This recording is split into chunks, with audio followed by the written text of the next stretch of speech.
Bueno, muy buenas tardes a todos. Finalmente el tema que concluye este módulo es el de oclusiones venosas y lo voy a dar yo con mucho gusto.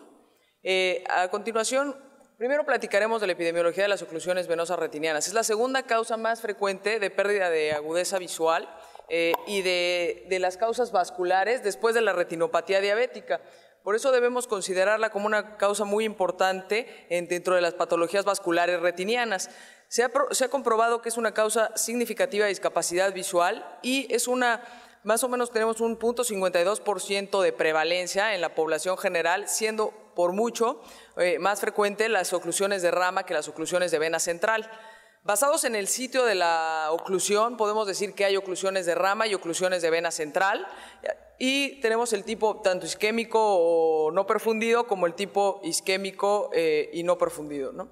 Dentro de la patogénesis podemos decir que es incierta todavía, aunque los factores que juegan un mayor papel serían la hipertensión, la aterosclerosis y algunos procesos inflamatorios. Todo esto aunado nos crea un daño endotelial a la vasculatura, lo cual altera las propiedades reológicas en las venas, creando factores de trombogénesis, finalmente creando éstasis, trombosis y finalmente oclusión, lo cual nos lleva a un problema de isquemia, el cual genera el tan llamado producción del factor de crecimiento vascular endotelial. Este factor, como ya lo han tratado en las pláticas previas, nos genera factores de neovascularización, es un proangiogénico, nos crea edema macular por fuga capilar.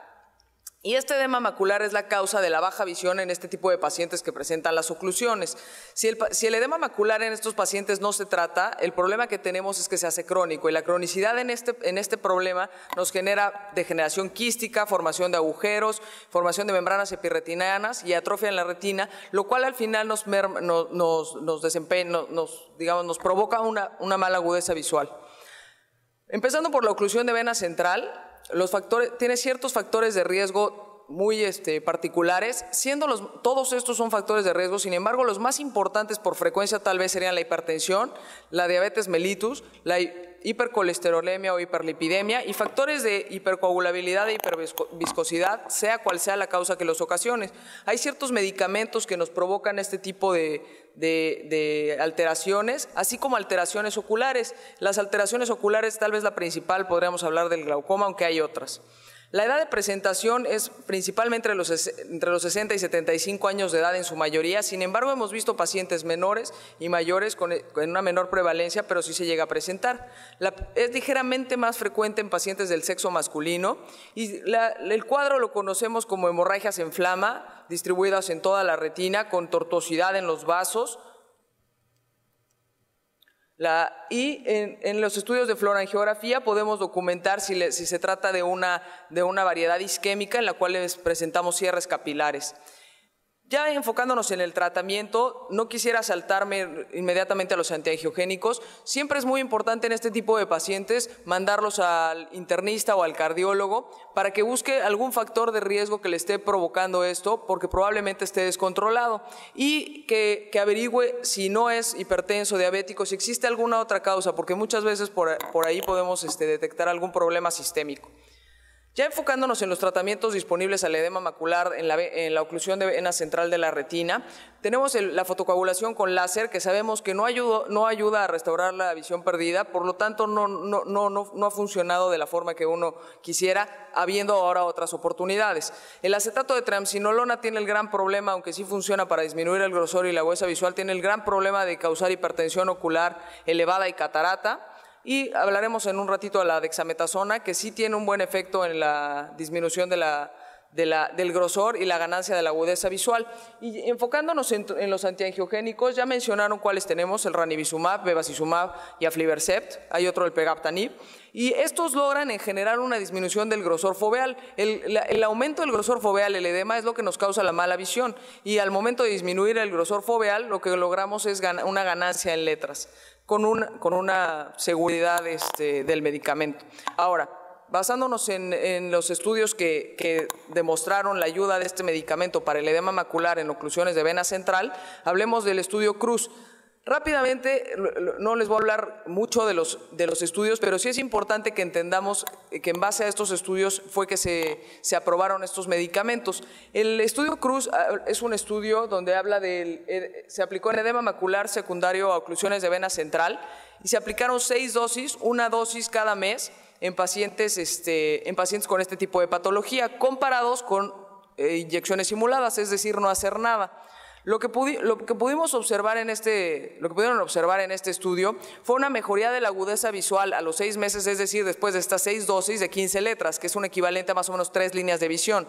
A veces la mejoría se generaba hasta los primeros 7 días, lo cual era muy alentador para el paciente. La ganancia de las letras en 15 letras al 6º mes, comparando lo que es el ranibizumab, fue casi del 50% comparado con no hacer nada, que fue un 17%. Entonces el paciente vemos que sí tiene un beneficio con esto. Por otro lado, el tratamiento PRN, que es por razón necesaria a partir del 6º mes, cada que el paciente volvía a engrosar la retina o disminuir la agudeza visual, se mantuvo si se aplicaba durante 12 meses el buen resultado. Y a los pacientes que no se les había hecho nada, que eran el placebo, digamos, el sham, mejoraron 0.8 letras antes, o sea, sin hacerles nada, y al momento de empezar el PRN, que era empezar a poner el medicamento, mejoraron 7.3 letras. Esto lo único que nos quiere decir, y quiero explicárselos así, es que si iniciamos el tratamiento de forma inmediata en el diagnóstico, tenemos más posibilidades de tener una mayor ganancia de la agudeza visual que si nos esperamos en ese paciente.